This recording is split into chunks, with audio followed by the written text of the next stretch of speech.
4-5 बॅगेवर संशय निर्माण आला. अनेकांनी आरोप केले म्हणून बॅग चेक केल्या. हेलिकॉप्टर आले की बॅग तपासा असे सांगितल्याने नाटक केले. महाराष्ट्र विश्वास ठेवेल का? देवेंद्र फडणवीस यांच्यावर मोदींनी स्टेटमेंट दिले आणि ते राजकारणात सामील झाले. महाराष्ट्रात चमत्कार घडणार, 400 पार 200 पार सुद्धा होणार नाही असे देशात सभा.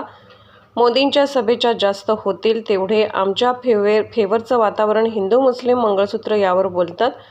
त्यांच्या सभांचा आम्हाला फायदा होईल. ज्या बॅगेबद्दल तपासणी करायला पाहिजे असा संशय होता. पैसे वाटप केल्याशिवाय त्यांच्याकडे काहीही नाही. लोक त्यांना साथ देणार नाही. संपूर्ण देशाला माहिती खरी शिवसेना कुणाची, सगळ्या जगाला माहिती. राष्ट्रवादीची स्थापना शरद पवार यांनी स्थापन केली. उद्धव ठाकरे यांची खरी शिवसेना 4 तारखेला नाराज होतील. तुम्ही जे पाऊल उचलले त्यानुसार तोंड दाखवायची जागा नाही. जे सोडून गेले त्यांना पक्षात घ्यायचे नाही. मला ते काही भेटले नाही. ते काही कार्यकर्त्यांना भेटले, संपर्कात आहे, पण त्यांना आम्ही पक्षात घेणार नाही.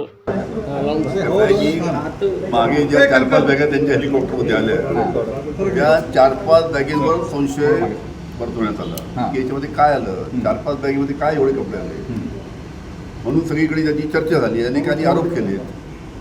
त्याच्यामुळे आता काहीतरी दाखवायला पाहिजे म्हणून आपले 2 बॅग आले. त्यांनी पहिले त्यांचं ठरलं असणार की मी एअरपोर्टला आल्यानंतर अरे नको काहीच नको सर माझं हेलिकॉप्टर झालं की माझ्या बॅग एवढं भेटलं चांगलं.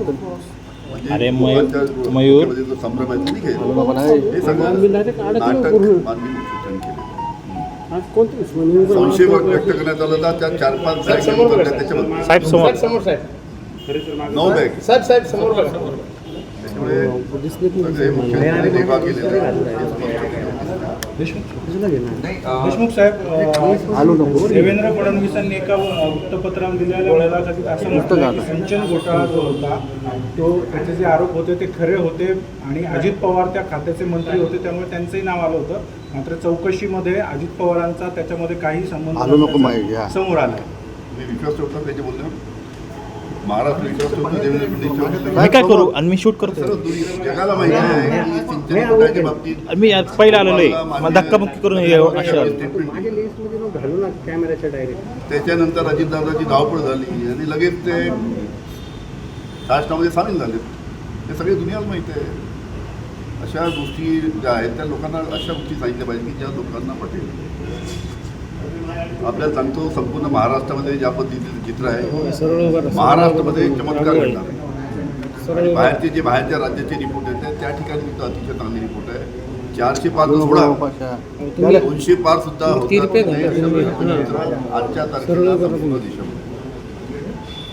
ज्या शिवाजी पार्कवर बाळासाहेबांनी भाषणं गाजवली त्या शिवाजी पार्कवर आज देशाचे पंतप्रधान नरेंद्र मोदी यांची सभा होती. त्यांच्या या भाषणाचा त्या सभेचा काही परिणाम महाविकास आघाडीच्या उमेदवारांवर होईल असं वाटतं? करिश्मा काही होईल असं वाटतं? आमचं तर मागणी आहे की जेवढ्या जास्तीत जास्त नरेंद्र मोदी साहेबांच्या सभा महाराष्ट्रात होतील तेवढं आमच्या फेवरला वातावरण होईल. कारण की ज्या पद्धतीचं त्यांचं वक्तव्य येत आहे, मंगळसूत्र, हिंदू मुस्लिम, आता ह्या गोष्टी अशा गोष्टी माननीय पंतप्रधान जे बोलत आहेत त्याची दुःखाची गोष्ट आहे.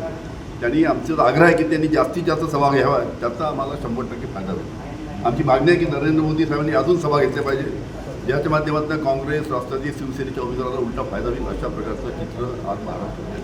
देशमुख साहेब, तुम्ही असं म्हणता की बॅग तपासणीचं केवळ नाटक केलं. 100% निवडणूक आयोगाने याची पूर्ण प्रकाराची चौकशी केली पाहिजे, निरीक्षकांनी त्याबद्दल हे केलं पाहिजे असं वाटतं. कसं आहे की ज्या पहिले 9 बॅग गेल्या त्याच्याबद्दल संशय व्यक्त केला. काहीतरी सावरासावर करायची 2-3 बॅग घेऊन जायची त्याची आपल्याला सांगून द्यायचं की त्याची तपासणी करा आणि महाराष्ट्राला दाखवा की आम्ही असं बॅगेमध्ये पैसे घेऊन असं सगळ्या माहीत आहे की यांच्यासमोर फक्त एकच पर्याय आहे, पैसे वाटप करण्याशिवाय त्याशिवाय यांच्या आणि पैसे वाटपाच्या बाबतीत ज्या मतदारसंघात त्याचा वापर करता येईल त्या पद्धतीने पैसे वापर करत आहेत. पण महाराष्ट्राची जनता सुज्ञ आहे. त्यांनी किती प्रयत्न केला तरी या पैशाला सुद्धा महाराष्ट्राची पडणार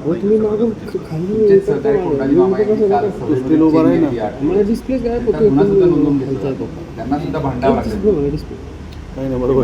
मी पाहतो.